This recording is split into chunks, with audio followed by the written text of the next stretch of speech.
Hey guys, today I just wanted to go over a couple things about why the 2025 roster might not look the way you think it will.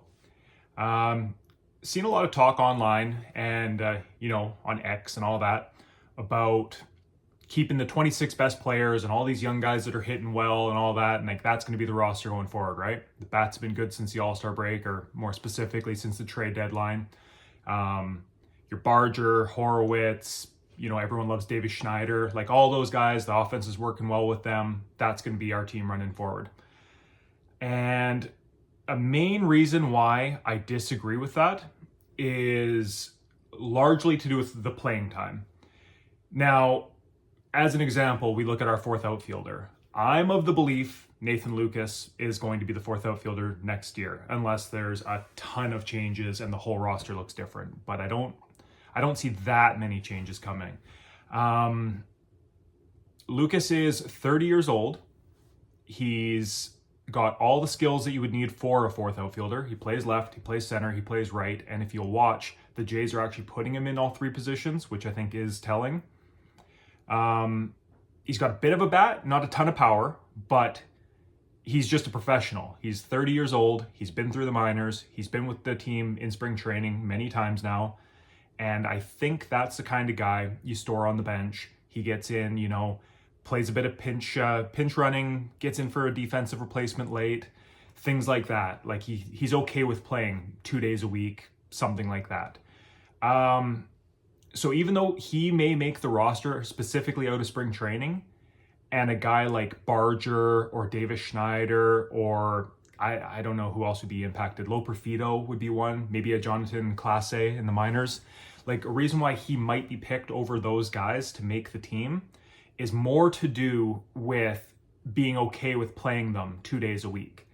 Now, is Barger a better baseball player? At this moment, probably not, but does he have higher upside? For sure. Same thing with Loperfido. Loperfido has all the tools in the world, but these guys are right around that 25 years old. I think they're all 1999 birthdays, as far as Schneider, Loperfido, and Barger go.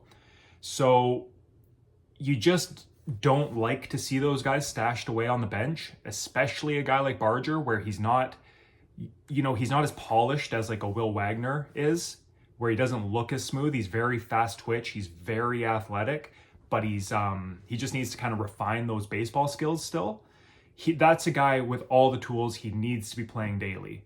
And if you're going to bring him up to the majors and he's not your third baseman, he's not your left fielder, he's not your right fielder, he's not going to be your DH, I just don't see him making the team out of spring training. Again, I need to preface this by saying I'm only talking out of spring training. It's a long season. Crazy stuff happens. We've seen this year. And Davis Schneider, kind of the same thing. I don't know that he needs as much work as like an Addison Barger does, and actually the fact that he plays second and left field probably help him out. I could see him being like a regular bench player that actually gets into enough games to make it worthwhile.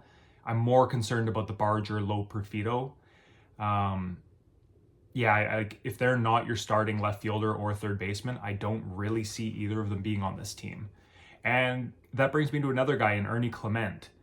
Ernie Clement, if you remember back to the start of this year, he was a bench bat. He was not a regular. I think he's 28 years old, and he was okay with that. And I heard the analysts refer to it a lot of times during the season as he sits on the bench for 3 games, comes in, plays 2 in a row, goes 3 for 4, 2 for 4, hits a home run, sits again. And we all hated Schneider for making those decisions at the time, but that is a skill set on his part, not on Schneider's. A guy that can, be professional enough, stick to his routine enough, has been around long enough to be able to sit, get into the game and produce. It's not easy to do. So that's a reason why I can see Ernie Clement and Lukes being bench guys who potentially work into more like larger roles. But out of spring training, that's where I see them. Same thing goes with Orelvis Martinez. Could he be one of the 26 best players of the spring training? He could be, but if he's not your starting everyday second baseman or third baseman, he won't be on the team. He'll start off in Buffalo until a spot opens up for him. You saw it with Jackson Holiday in Baltimore this year. He's clearly talented, and I'm not comparing any of these guys to Jackson Holiday. Just looking down this list, we clearly don't have that level of prospect. But it's the same principle. If there isn't an open everyday spot for them, they won't play. Leo Jimenez, another guy, great shortstop, great second baseman. If they don't see a path to getting him in 4 to 5 days a week at second and short, like specifically if Bo Bichette's still with the team, he'll be in Buffalo. Has he looked great while he's been up here? Yeah. He's got let's just have a quick look here, like a 720 OPS and plays, I don't want to call it gold glove defense, but very competent defense at 2 up the middle positions. That's a guy that you can fit on your roster. Will he be there? No. Same problem. There's just not everyday playing time for him.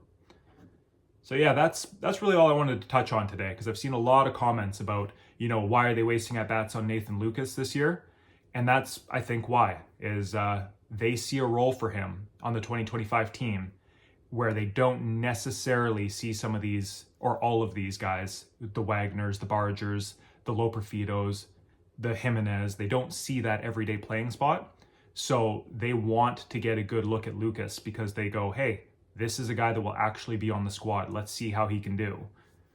Anyways, just my 2 cents. Let me know what you think.